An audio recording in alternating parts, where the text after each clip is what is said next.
Everyone, मेरा नाम सादिया है और मैं एक पीसीएमबी स्टूडेंट हूँ। तो आज मैं तुम सभी के सामने आज अपना 1 वीक का एक्सपीरियंस बताने वाली हूँ ऑफ माय 12th क्लास। तो जैसा कि तुम जानते हो कि मेरा जो बायोलॉजी का पेपर था 11th क्लास का, वो 5 तारीख को कंप्लीट हो गया था। आफ्टर दैट मैंने 12th के लिए कुछ नहीं पढ़ा था। देन उसके बाद मैंने पढ़ाई स्टार्ट की है अपनी 12th की एट 1 अप्रैल, और सीधा स्कूल में ही स्टार्ट करी है। और मैं यूट्यूब से लेक्चर देख रही हूँ। सब कुछ समझ तो आ रहा है, पर जैसा सीनियर्स कहते थे, टीचर्स कहते थे कि 11th टफ है पर 12th ईजी है, पर मुझे 12th थोड़ी टफ लग रही है एज़ कम्पेयर टू 11th, कहीं ना कहीं। और अगर तुम्हें भी लग रही है तो कमेंट करके ज़रूर बताना क्यों लग रही है। मुझे इसलिए लग रही है क्योंकि कहीं ना कहीं थोड़ा सा मतलब, हाँ, 12th में आ चुके हैं, चैप्टर्स थोड़े मॉडिफाई हो चुके हैं, अब बहुत सब कुछ बदल गया है। ठीक है, जैसे मतलब कुछ चीज़ कनेक्टेड है तो कुछ चीज़ नहीं है, कुछ चीज़ बिल्कुल ही न्यू है। अगर मैं फिजिक्स की बात करूँ तो इलेक्ट्रिक चार्जिंग एंड फील्ड वाला चैप्टर मैंने देखा, और इसके एग्जांपल्स, इतने ख़राब एग्जांपल्स मैंने कहीं नहीं देखे। मतलब इतना, उसके एग्जांपल्स इतने ख़राब हैं। ठीक है। और रही बात बायोलॉजी की, तो बायोलॉजी में न्यू न्यू टर्म्स, हमें टर्मिनोलॉजी सुनने को मिल रही है जो बिल्कुल ही न्यू है। कहीं ऐसा हो सकता है कि हाँ अभी हम पढ़ेंगे, जैसे मेरे लक्ष्य नीट की बैच 7 तारीख से स्टार्ट हो रहा है, मतलब कल से। तो I am super duper excited with that also. और मुझे उसके लिए भी शॉपिंग करनी है कि हाँ 3 नोटबुक्स लेने हैं मुझे, स्पायरल वगैरह। शॉपिंग क्या ही, मतलब मुझे अपनी स्पायरल लेनी है ताकि मैं अपने नोट्स बना सकूँ। और मैंने अभी लेक्चर प्लानर भी देखा, तो हाँ सही है, सिलेबस हमारा कंप्लीट हो जाएगा दिसंबर तक।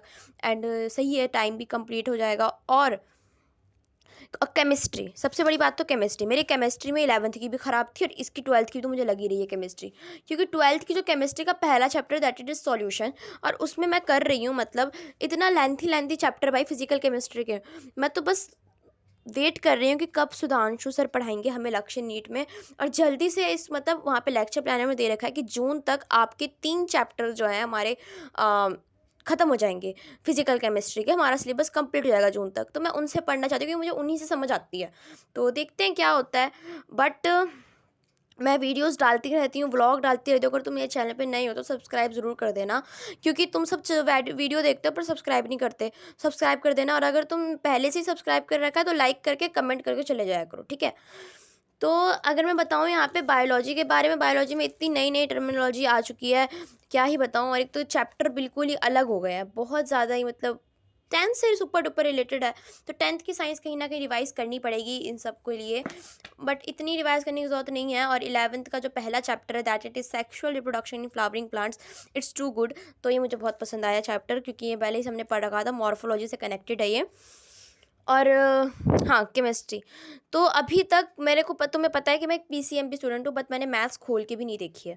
तो मैं मैथ्स के लिए वेट कर रही हूँ कि मेरा परिश्रम बैच कब चालू होगा, ताकि मैं अपनी मैथ्स स्टार्ट कर सकूँ और हाँ पढ़ सकूँ अपनी मैथ्स। तो देखते हैं क्या होता है। तो यही था मेरा 1 मंथ का एक्सपीरियंस, 1 वीक का experience of 12th class. That it is very, मतलब अभी के लिए तो बहुत ट्रॉमेटाइजिंग है। मतलब कैसे करूँगी, कब करूँगी, क्यों करूँगी, इतना थ्योरेटिकल वर्क बाकी है। तो टाइम कम है, थ्योरी ज़्यादा है, और समझने के लिए कंसेप्ट भी बहुत ज़्यादा है। तो अगर इस बार 11th में 86% आई है मेन 5 में, तो ना 12th में इंशाल्लाह हमें क्रॉस करनी है 90% से ऊपर। तो इस चीज़ के लिए टारगेट मेरा देखो किस तरीके से मैं फॉलो कर रही हूँ, अपनी रूटीन्स को किस तरीके से, इस ट्रॉमेटाइजिंग क्लास 12th को मैं बहुत इंटरेस्टिंग बनाने वाली हूँ अपनी लाइफ में। धीरे धीरे क्या मैं चेंजेस लाने वाली हूँ एज अ 12th ग्रेडर। तो सब्सक्राइब जरूर कर देना इसके लिए। जब तक के लिए bye bye, see you soon. Subscribe कर दो।